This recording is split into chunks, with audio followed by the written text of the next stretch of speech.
Hello.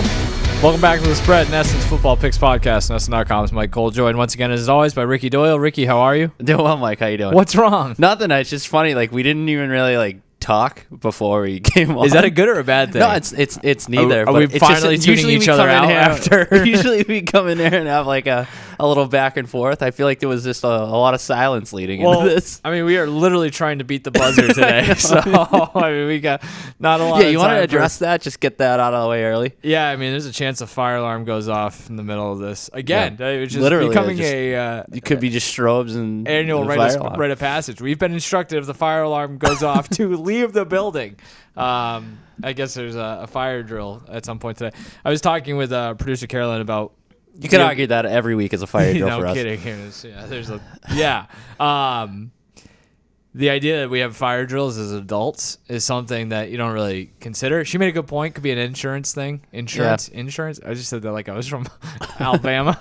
Insurance. But it is kind of just hilarious that there at some point this afternoon there will be hundreds of middle-aged folk outside just standing around waiting until we get told we can go back inside. So, but should start doing like the bus evacuations, like when you're in elementary school. Yeah, I mean it's just go at the back of the bus.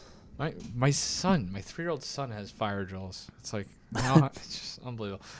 So we're gonna get into week 3 of the NFL season here. We'll give our 3 2-unit, 1-unit plays as we do every week. And kind of just touch on a little bit of everything. Then we'll do primetime games as well as we did last week. I thought that went pretty well. 3 to get into this week outside of the Thursday night game, which we usually don't touch on. I don't know if you have any Thursday night thoughts you want to get off your chest, any week 2 things you want to get caught up on, or should we just want to dive in and try to get out of here as quickly as we can? Yeah, I mean, that's probably the best approach, right? Just get out of here as fast as we can. Yeah, that's how I try to live my life. I do have one thought, though. Sure. So obviously week 2 is the ever popular overreaction week. Yeah. You know what I've come to realize? That I might be pushing overreaction week back a week, kind of like fall in New England. No, I think that's the. I think the overreactions might be coming in week 3 now. I agree. No, I think we talked about this. We might have talked about this last year. I think that's the way. Yeah, it's cliche to say week 2 is. It might be week 4 next year, but I think honestly, this year it's week 3. I even look at my own picks, like as I was putting my notes together, I was like, I think I'm overreacting to some stuff, and I think if you're at least halfway sharp or want to try to make good picks or look at games a certain way that are a little bit below surface level, I think you get so caught up in the idea of like not overreacting to week 1 and week 2 that maybe you actually should a little bit more than you do. You know what I mean? You're like. And I trust me. Like I think I went 0-3 last week. So it's just. Yeah, I didn't really. I tried to outsmart myself. Like it's just. So I think that happens. You look at a guy who took Carolina and Denver last week. Yeah, that didn't work out well. No, that's not good.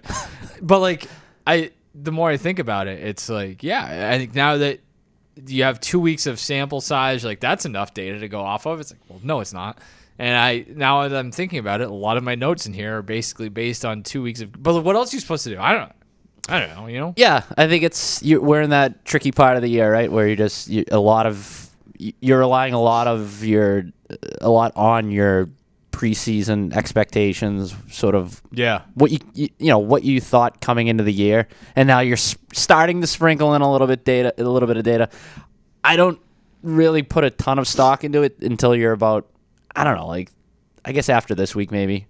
Once you're around like week 4, once the bye weeks start coming into play, I think that's maybe right around the time I start to look a little bit harder at the numbers. Sure. Not to say you disregard them entirely, but I think you have to take everything with a certain grain of salt. A lot of stuff I've got this week is based on numbers, so not the right ones probably either. Because that's the other thing too, is like when you're making picks, I mean, it should be based on the number, not necessarily the data, as we've been told for years and years by smarter people than us. We still disregard that. So one thing I did want to kind of hit on, and this is somewhat related, like I'm having a harder time than usual. Maybe this is because I'm getting older, maybe because I'm not paying as much attention to it.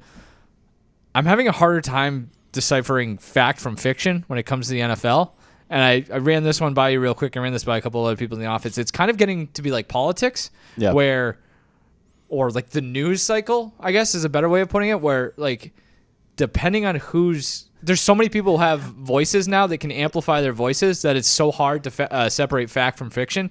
And I think that is kind of seeped into how I consume the NFL, where it's like, if I turn on like First Take, somebody could be yelling at something like, or whatever the wake up show was, Dan Orlovsky saying one thing, but then I log on and now DVOA tells me another thing, and it's just, you get to this point where you're like, I don't even know what to believe, and like, I'm not smart enough to know what this thing is in general, so it's even harder now. I kind of have to, like, it's basically comes down to who you follow. Case in point, I was reading something earlier that was basically just going over like what should we believe through the first 2 weeks, like what's real and what's not real. And it was pointed out that like Cincinnati's offensive line and pass protection has been pretty good. That's the numbers tell me that too, yeah. And then you look at something, I think Pro Football Focus had its offensive line rankings, and Cincinnati's still very much down the bottom third of the league probably, and spoke to how bad they've been. Yeah. So it's literally as you're just like you're doing your research, you're getting conflicting information, and it's based on. There's a lot of cherry picking of stats, right? And how much data is too much data? It's too many opinions. It's analysis paralysis. Yeah, I don't know if the analogy works completely, but it's just one of those things where I think people see the truth as they want to see it, and they kind of project that out, and whoever has the loudest voice gets to basically dictate what is what. Yeah, so. I know we don't spend too much time on the Thursday night games for obvious reasons, it's shelf life and whatnot. But since you did mention, do you have any thoughts on it? No, I think it could be a bad football game. Yeah, I think so. I actually think the Patriots will keep it pretty close. I felt a lot stronger about them getting their heads stomped in last week than I do this week, even though they're probably playing a better team with a much better quarterback. Maybe not much better. Geno Smith's been awesome. Yeah. But I watched some of the highlights. Like, Rodgers still has it from time to time, but again, I think it's going to be kind of tough to piece together on a consistent basis. And on top of that, they can't stop the run, and I think that's the only thing the Patriots do well. So I think it's going to be a classic Thursday night muck it up, 20-17 type of game or something like that. It's just the Patriots are. I don't feel any different about this team than I did last year. So you hear people in the region and the market talking about like it's a breath of fresh air. And I'm like, what are you watching? Man? Is it? It's like I don't know. It does nothing for me. I guess they're more competitive, and like if there's probably people who look at it and like without the veil of Bill Belichick and everything that comes with like that dynasty hovering over it, it's a little like it's a fresher start, so it's not as weird. Like if they were playing these, because they were doing basically they're more or less the same product they were last year. In my opinion, at least. And so at least like the expectations of a Bill Belichick-led team aren't there. So maybe tempering expectations a little bit helps make it a little more consumable for people. But you watch it, it's just like, I'm so goddamn bored watching them. No, they're just finding a different way to lose now. Yeah. And it's just like, I don't know. They don't have like good players. All right, now they take care of the football, but who the hell cares if you're not winning the game? Like they're finding another way to piss it away at the end. There's a last reason. Week. I don't want to be too mean. This is oversimplifying a little bit. There's a reason I don't watch a ton of high school football. Like it's, it's just a lot of running, a lot of. By the way, we talked about electric football last week, and that is exactly what the Patriots play. This up. My alma mater, Springfield College, won a game last week, 76-7. Oh wow! They ran It's a triple option offense, has been since the start of time, despite the Alonzo Stagg connections. I think they ran for like 570 yards or something like that. They had 4 guys with at least 75 yards running. So that's what I'm talking about. I covered the Super Bowl of the high school Super Bowl at Gillette Stadium like years ago, and there were so many of those games going because I was just like games all day, and it's just kids running for like 400 yards. It's awesome. But that's the Patriots now. All right, let's get into this because if the fire alarm goes off while we're talking about high school football or college football at the lowest levels, we're gonna feel like idiots. What's your 3-unit play? All right. So I mentioned last week being a week of discomfort, picking some bad teams and kind of too shot for my own good, clearly. Sure. So I'm gonna do it again this week. Clearly. I'm gonna take the Giants. Getting 6.5 points on the road against the Cleveland Browns. Let me first. Are you aware of this prop bet that existed last week with regards to kicking? I was reading this yesterday. So there was a prop bet at FanDuel. Every team to make a field goal during the early and afternoon games. Okay, sure. It was 60-1. Yep. This same bet cash last season was 200 I remember to that 1. last year. Yeah.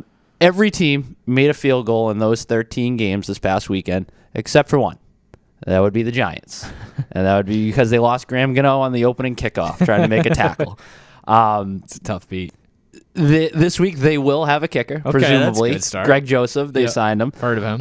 I think that will be important for the Giants in a game where the total is 38.5. What a weird game, though. Did you watch any of that Giants-Commanders game? You're not going to believe this, Ricky? I did not. You're a loss. I mean, scoring 3 touchdowns and losing to a team that did not score a single touchdown. So talk about just not only losing your kicker, but the other team just flaunting it right in your face by kicking 7 field goals. Yeah, that's a fair point. That's never going to happen. Salt on the wound. Yeah. So obviously having a kicker helps. But a lot of this too is just I don't know if I trust Cleveland's offense to cover a number this big. I could see this being a sloppy game. In the teens, so I might even lean under here, despite the low total. Cleveland might get their 2 starting tackles back, kind of up in the air. I know Deshaun Watson didn't turn the ball over last week, so a little bit of a step in the right direction. Still 31st in pass success rate behind Bo Nix. I think we've seen with this offense, they survived without Nick Chubb last year, but clearly missed that element. That ground component. Not a ton of playmakers. Amari Cooper looks washed. So I think this is just a sloppy, low-scored game, in which case just give me the points. I don't love the Giants. I think they're among the worst teams in the NFL. Daniel Jones didn't play that bad last week. A lot of drops by the receivers, a couple crucial ones. Again, the kicking situation. So I think they keep it close enough. I was futzing around with some pass block, win block, the run rates, whatever, success rates, whatever. And the Giants were one of 5 teams in the top 15 across the board. And it's that kind of just points to Daniel Jones, basically. But, yeah, I think he played better. I mean, they scored. That's a good. That's a step in the right direction. And, yeah, I think the way that Cleveland is going to play now and pretty much the rest of the year is, I think you pretty much saw that against Jacksonville, a game that, it's going to be told me was in, December, I would have believed it. It was just gray and lifeless. But I know we're big on optics. Yeah. Browns Jags. So I actually was going to bring this up at some point. I almost texted you on Sunday. There might not have been a worse game in the history of NFL. Yeah. From an aesthetic standpoint. Not to be hyperbolic, but I think you're right. It's bad. So. Who's the worst team in the NFL besides the Panthers? Because, that's clear, right? I was gonna say the Panthers. I don't think there's any real. Let's see. I think probably. Because, obviously, I asked because the Giants are in that conversation.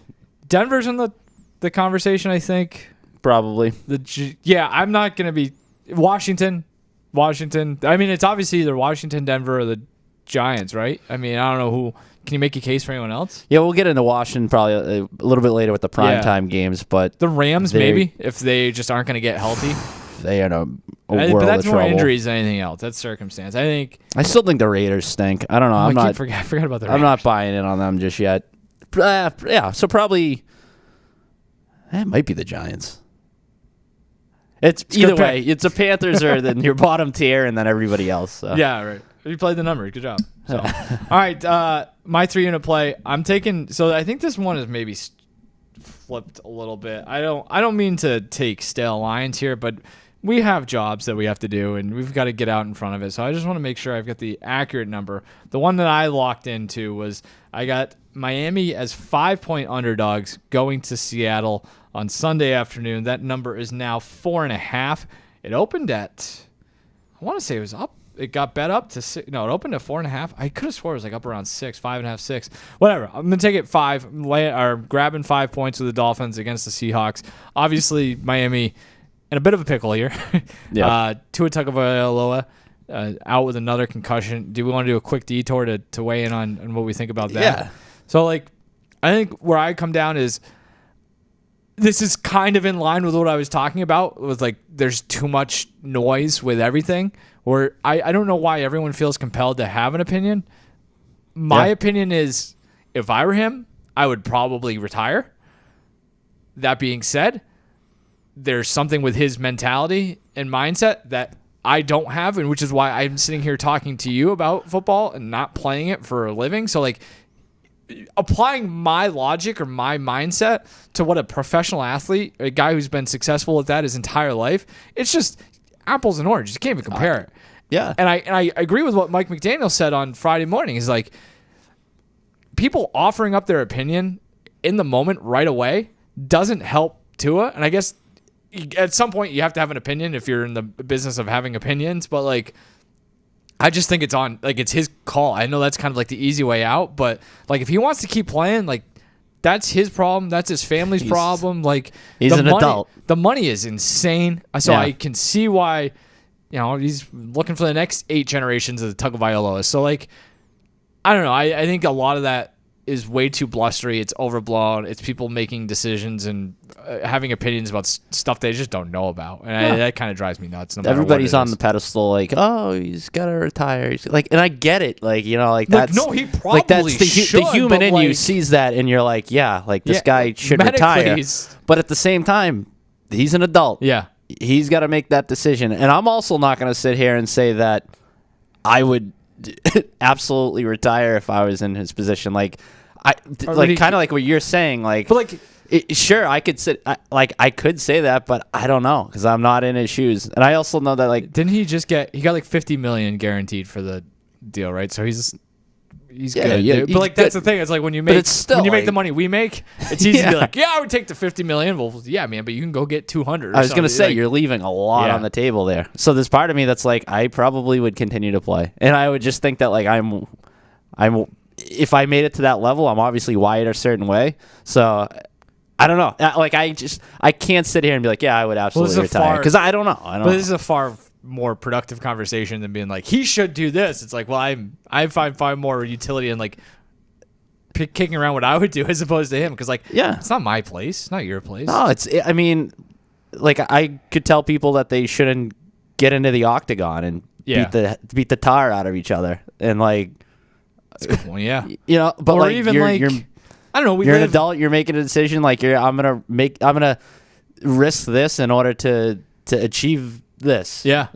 Well, You not know? even that. Like we live, close to New Hampshire. You go to New Hampshire, you see people riding around on motorcycles without helmets on. Like that's a little more dangerous than playing. I would probably go with like the Guardian cap if I were him or something like that. But That would be I pretty don't- sick, though, huh? Yeah. If he came back with the Guardian cap and just balled out, which looking is like funny Super 'cause, like, Mario. the helmet looks weirdly big on his head anyway. Like Yeah. it's just something about him, the way he's built. It would be even funnier. He would be like the bobblehead quarterback. Yeah, exactly, That could be yeah. like his or like moniker. he's like a Funko Pop. yeah, the Funko Pop MVP. Anyway, so I'm going to take Skylar Thompson this week, getting 5 points. Action Network had this. Backups have gone 38, 30, and 2 against the spread. That's 55% since 2021 in their first starts. I think Miami has the ability to get the run game going here. Of players with at least 30 touches through 2 weeks, only 4 of them have more yards per touch than Achane. And I think, having him healthy really changes that offense. I don't think he's he's not in like the vein of like a Ramondre Stevenson run between the tackles necessarily, but I do think they can find some ways to get him involved early on and get him in space, whether it's through the run game or the short passing game, getting Thompson's feet under him, getting him confident. We saw week 1 that you can run on Seattle. We saw week 2 you can run on them. They made adjustments in that Patriots game, and clearly those were the difference. But like the Patriots were not able to react to those changes the way that Miami should be, even with Skylar Thompson at quarterback, because there's just so much talent on the outside that a team like the Patriots just doesn't have. So I think they're a little bit better to win that in-game chess match. Their run block rate is 7th in the NFL. Seattle, again, like I said, not a great run defense.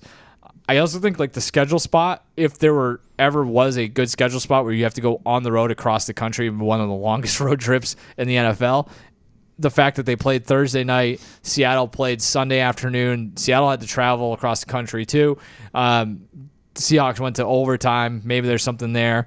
I think you can't overstate that extra time to prepare. And I was reading wherever Aaron Schatz is now, was it FTN or PFN? I need to look that up. DVOA. and things like that. And he was right. He's breaking down like he thinks Seattle might actually be a little bit underrated. I think they're slightly overrated. They've beaten the Broncos and the Patriots so far. Of the 2-0 teams, only Houston has a lower point differential. They've only outscored their opponents by 9 points so far. This is like exactly what we're talking about, like in terms of overreacting. Yeah. But hey, small sample sizes are what they are. I just think Miami, for at least 1 week, has the institutional foundation to give Seattle a game here because I don't think the Seahawks are that good. It is interesting too, like to mention the scheduling thing, like that's going to come into play more and more as we get deeper into the season, like looking at that sort of thing. To your point about the sort of the rest discrepancy, I guess, with Seattle coming off an overtime game, is from Action Network. Teams that played an overtime game and then play. I guess this doesn't even apply. This would apply to the Patriots, though. Okay. So if you want to go back to that game, that play an overtime game and then play on 3 days or fewer rests versus teams that didn't play in an overtime game the week before, 3-21 against the spread. So maybe you should be willing to lay the points at the Jets. No. Anyways, that's directionally applicable. So let me ask you this though about this Seahawks, because I think because I'm kind of in on the Seahawks. Like coming into this year, I like them. I like the coaching change. I think I like what they're able to do defensively, playmakers offensively. So, who's the second best team in the NFC West? So this goes back to what we were saying with like, the Rams are in some bad shape. I can still think they're probably not as good as everybody else does, or even you do, but they're far better positioned to have a really successful 2024 through 2 weeks of the season than they were before week 1, right? Like, you look around the division. I guess you could say the same about the Cardinals. The Cardinals are a similar boat where I didn't think they'd be that good, and here they are. Because you had the Rams. The Rams, your two best players outside of your quarterback are hurt. Your offensive line is intact. So that's not good. San Francisco has major injury issues, and I kind of thought they were going to take a step back anyway. So, yeah, this thing's wide open. I don't know. They probably have an easier schedule than those other two teams too. So Geno Smith is like Geno Smith's awesome. He's good. But he's also like it's very difficult to get a read on how good. I think it's a big enough sample size now that you're seeing very respectable quarterback. The floors come a long way, and like you're seeing this across the league. Like these guys who get drafted relatively high early in their career and are thrown to the wolves right away don't tend to do very well. But you put them in the right spot with some guys around them and in a good system. Like we're seeing that everywhere. It feels like Derek Carr. Yeah, I mean it's hope for like a Daniel Jones, I guess, when he's 3 teams from now. So. Which team to play? All right. Speaking of bad quarterback play. All right, so this pick is not going to age well. This is a tough one to sneak in here, given what's hanging over its head. But I'm going to take the Titans laying 2.5 at home against the Packers, under the assumption that Jordan Love is not going to play this week. He practiced on Wednesday. Literally 51 minutes ago, we got the news that he practiced. So this goes back to what we were saying. You were searching around for the most accurate numbers as of this recording after we submitted our picks hours prior. This is another instance where they probably should have just considered this going in and just stayed away from it altogether. But I like this number. If I can get this number, and I know Malik Willis is playing quarterback for the Packers on Sunday, I like this number a lot. Hasn't moved yet, so I don't think Jordan Love's going to play, but whatever. Can Green Bay win with that same offensive game plan that they had against Indianapolis in Week 2? Because they ran the ball 53 times. Yeah, Malik Willis threw it 14 times. They technically could, because I think Will Levis is so this is the bad. There's another layer to the bad quarterback. So yeah, they technically could, but again, directionally, I agree with the take. They had 1 week to throw the kitchen sink at the Colts, and the Colts stink against the run. Yep. Tennessee, I think, is much better. Road game, et cetera, et cetera. Yeah, it's going to need. I agree with the premise to throw the ball because Tennessee's front is pretty good. Like not just better than Indianapolis, but just by and large pretty good. Secondary, like if he does throw the ball, I think their secondary is going to hold up.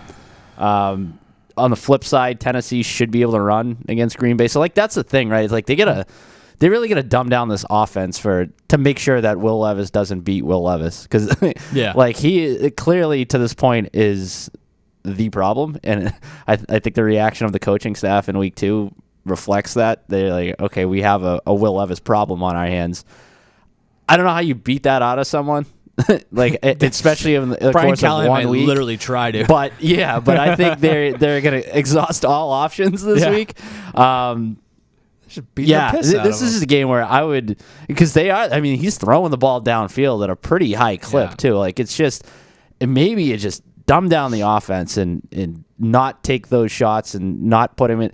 It's kind of in the same vein of the Caleb Williams, what we've seen from him through 2 weeks, where they're not really adjusting the offense to suit his skill sets. Anecdotally, that hasn't worked against the Packers through 2 weeks. Like, I haven't looked at the numbers, but I know when Philly tried to push the ball down the field, there was at least, Hurts threw a pick. Obviously, the Colts couldn't do anything like that last week. Yeah, I would. The Packers have 5 picks through 2 games. They had so 7 all of last season. So I think, but I don't know if that's the defense or just weird play calling on the other side. And like, I do think the Callahan, Callahan and Son here could scheme up something where we haven't seen Hafley's defense have to adjust to like a wrinkle that maybe they didn't expect. And I do think that maybe there's a potential that Tennessee can do that. I don't know. Yeah. Maybe I'm putting too much stock in the Callahans, but I don't think so. no, I don't think. I think you're onto something. That's another division though where it's trying to make heads or tails of the AFC the South. AFC South. Yeah. No clue, man. Like it's pretty clear the Texans are the best. Texans look good. yeah. I think they look pretty good. I think their defense is Couple probably nail better biters. than advertised, and I think the offense is legit. But No, the South sucks. oh yeah, It's bad. big time. Because like I think, you maybe I was higher on the Titans than most people, and they don't look. If the quarterback's not going to make the step, then they've got no shot. Jacksonville, dumpster fire so far at least. Like Trevor Lawrence might be broken. So, and then the Colts are an enigma. So yeah, Houston, go good for them. I'm trying to think if I have any other takes on this. No, I don't think so. That's a good pick. I think until Jordan Love's I was gonna say Maybe middle it or something. I don't know. My 2-unit play, I'm taking the under 42.5 in the Bears Colts game. 42.5 feels like a good number to get underneath. Pretty bad quarterback on both sides. Richardson ranks 21st in the NFL in adjusted EPA per play. Caleb Williams 32nd in the league. That Richardson hasn't been that bad, despite the fact that they've had pretty strong offensive line play, is alarming for Indy. I think we all kind of maybe rushed to crown him as whatever we wanted to crown him because he got hurt. I was actually thinking about this last year, and one of my preseason picks was him to lead the NFL in interceptions, and that's I was wrong because he got hurt, but like he has thrown a lot of balls that it's like, yeah, what are you doing? Why are you doing that? For all intents and purposes, he's a rookie quarterback. That's it. Yeah, he really did not play at all last year. Like I don't know how. And it felt like, was he hurt? To before expect he got him to come hurt off too? an injury and then all of a sudden be an even better version of himself is asinine. It's not. Yeah, I just looked it up. So only Jalen Hurts has more turnover-worthy passes or plays than Richardson does through 2 weeks. So that's not a good matchup against a Bears defense that's been really good. They're ranked seventh in DVOA, third by Pro Football Focus's whatever you want to call it, their thing. Their gratings. It's one of those Technology ones like, stuff. I don't agree with it until I have to agree with it. Yeah, I just think this is more a fade of the offenses than it is anything else. Although Indy ranks dead last in plays per game. Granted, their yards per play has been pretty good, but it feels like just really feast or famine against them, which does not feel like a great matchup against a strong defense, which we saw last week. Or if you think the Packers defense is good, on the other side, Chicago. 2.97 yards per play is the lowest since the Raiders in 2006 and then the Texans in 2002. So it's been, 3 teams in the last 20 years, basically. You want to talk Guardian cap? You should get one for Caleb Williams while they're at it because he's getting whacked. Yeah, it's not good. The other thing is they can't run. They can't run the ball. I think DeAndre Swift is averaging 2 yards per carry. Yeah, he stinks. I know the Colts defense has been really bad against the run, and maybe it continues to be bad against the run this week, but that's the thing. If you can't run the ball, then there goes play action. There goes keeping a defense honest. I mean, it's just everything gets far more difficult, and I think that's what we're seeing. And that's paired with the fact that this guy is just trying to do too much, which is understandable. But when you throw in bad offensive line play and a lack of running game in front of him, you're just gonna have issues. Going back to Richardson, through 2 weeks, he's completed just 49% of his passes. Only the 5th quarterback since 2000 with under 50% completion percentage on 50 attempts with 4+ interceptions through 2 games. Just a horrendous start to the season. Yeah. I saw that at Action Network.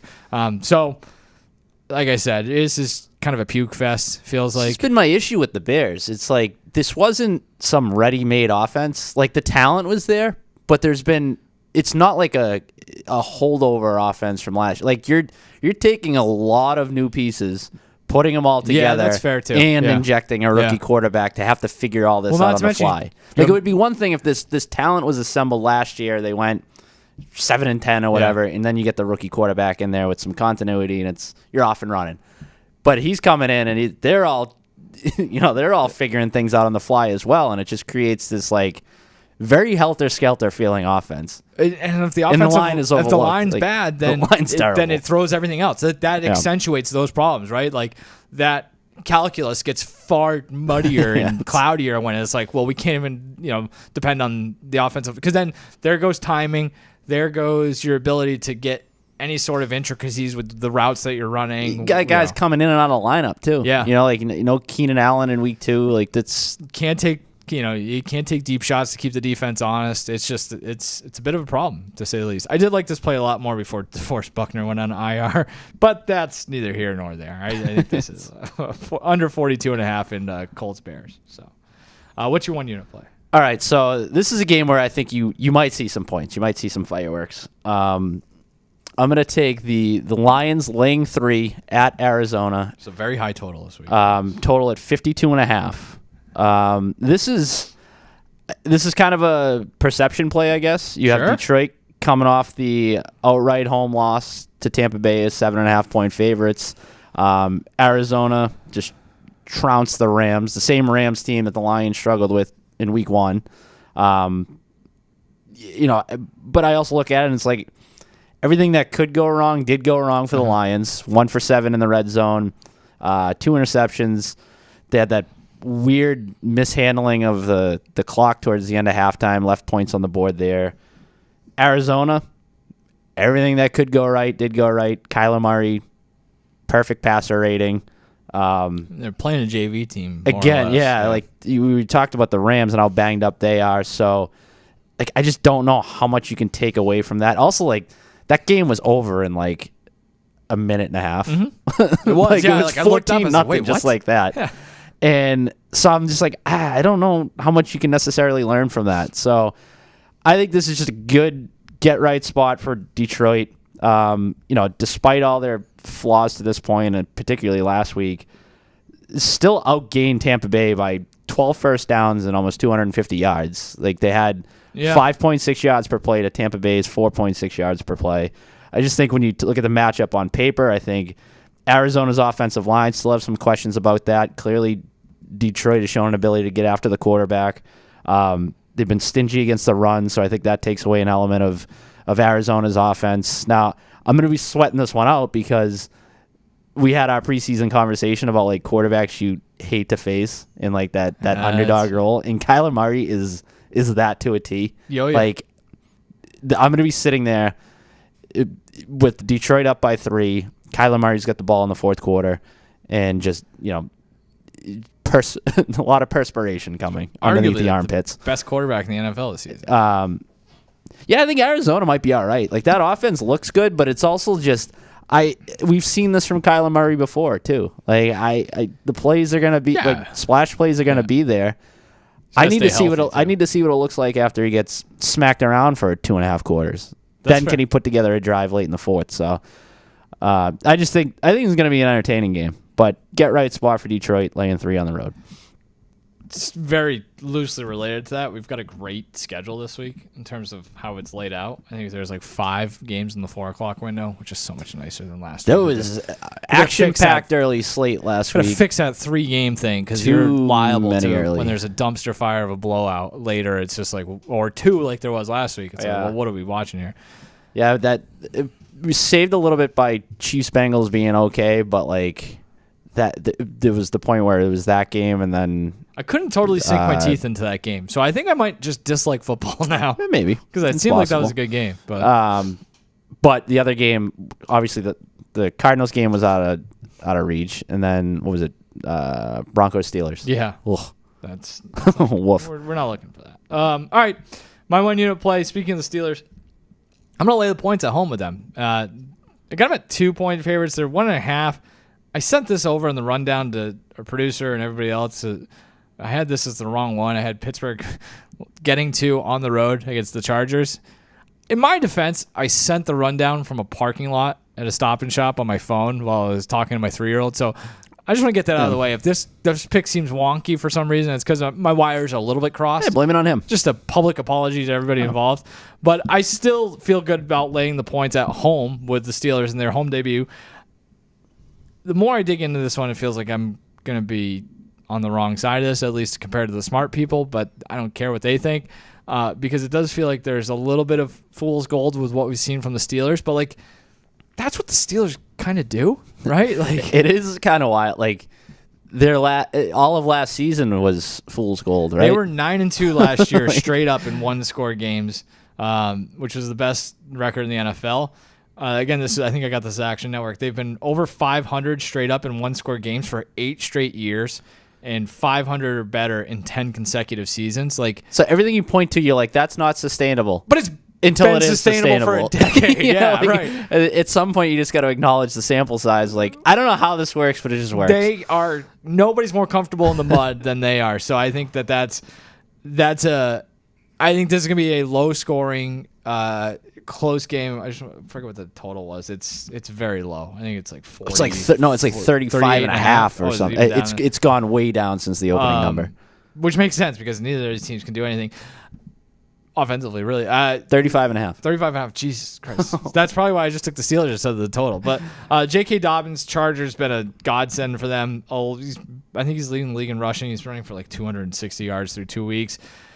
Now you get a good run defense. I think the Steelers are very stout against the run. I think that allows them, if they can bundle that up front, gets a chance to pin their ears back. Kind of related to the opposite of your pick with the Packers game. I think before we came in here, Justin Herbert did not practice today on Wednesday, so that's something to keep an eye on. He's got plantar fasciitis or whatever, plantar fascia. I don't know what the the right nomenclature is.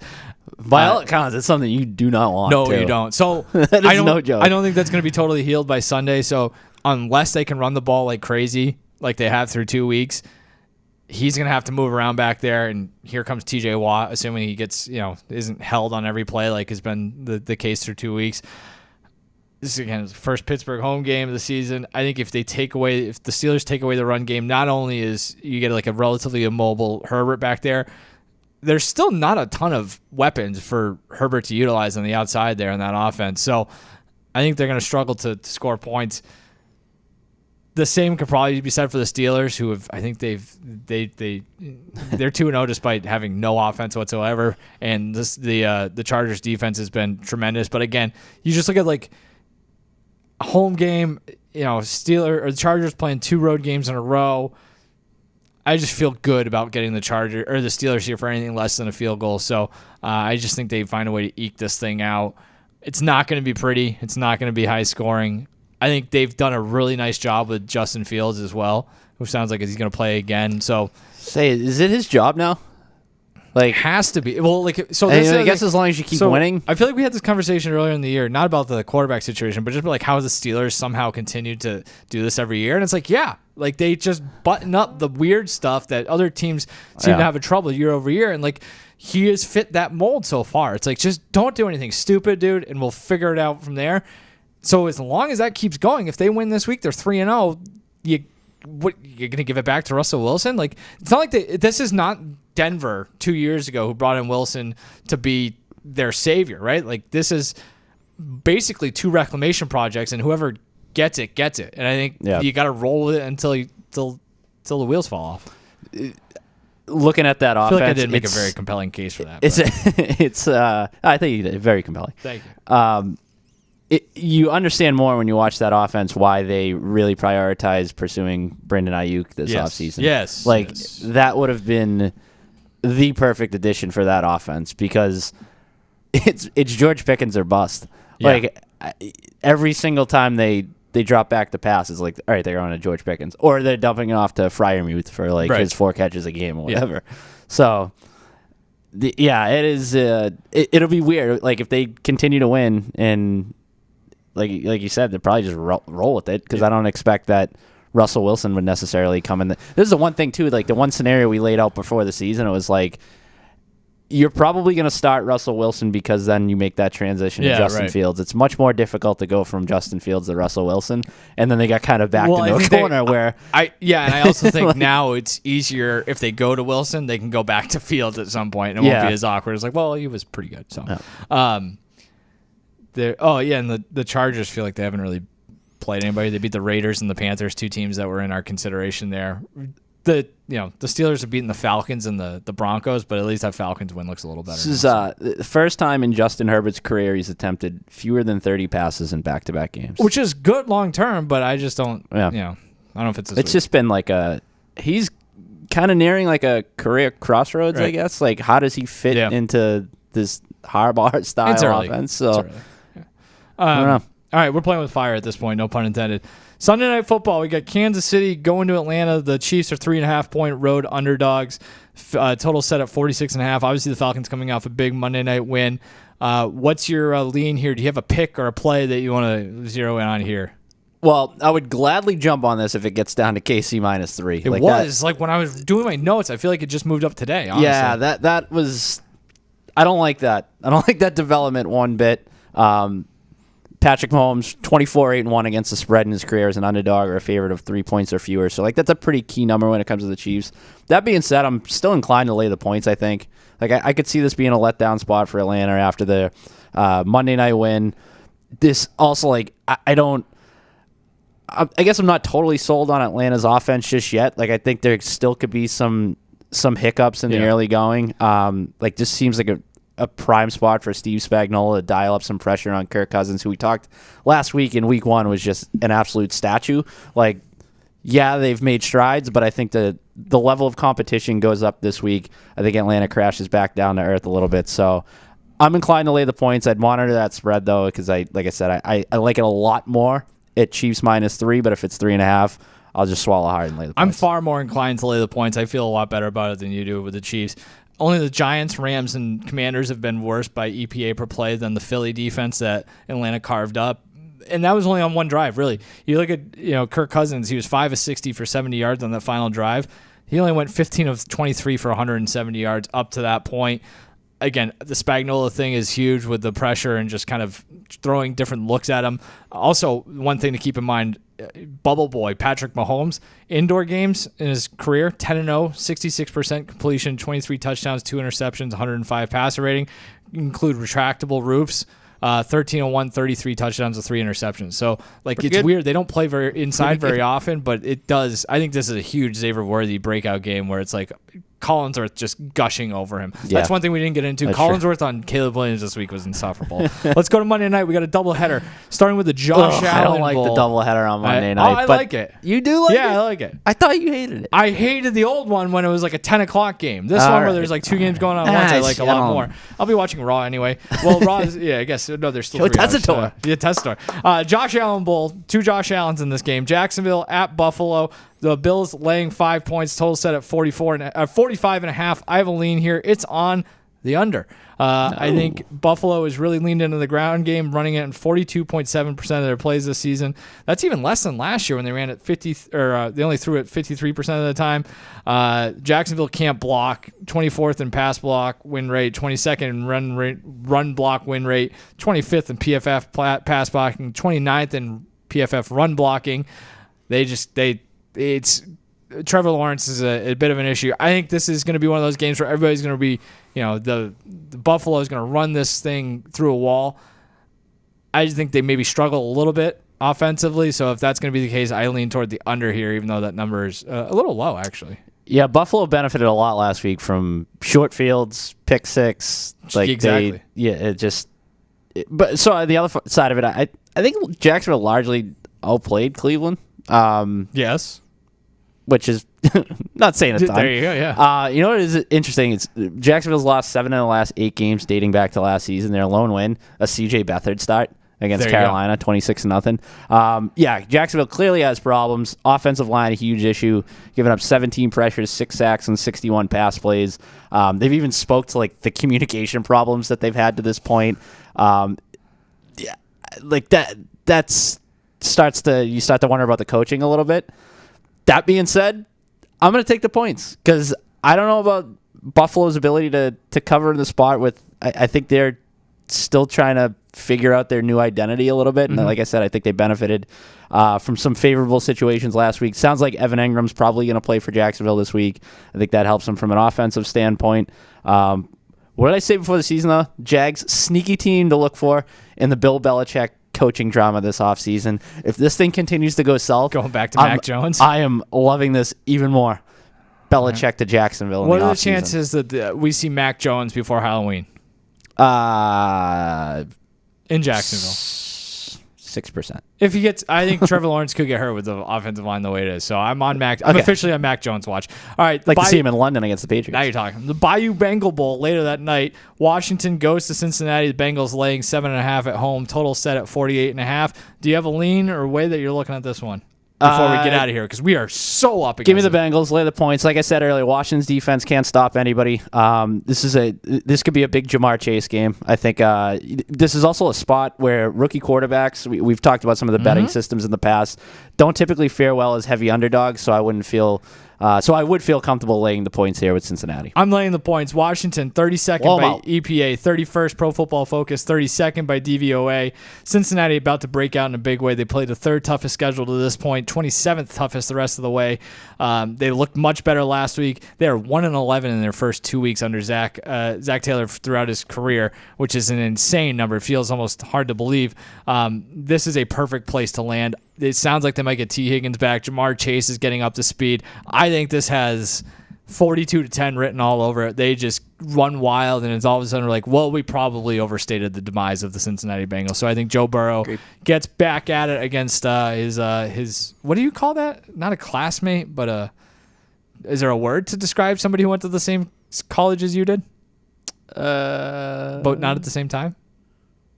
I don't know. You share an alma mater. They share an alma mater. All right. Let's fellow alum. Fellow alum. Thanks, sure. Carolyn. So we did it. The fire alarm has not gone off yet. We have to go get ready to head outside and stay away from the flames. You got anything else? No, like you said, we got to get out of here. Yeah, we got to go. That's Ricky. I'm Mike. This has been the Spread and Essence Football Picks podcast. Thanks for joining us. See you again next week.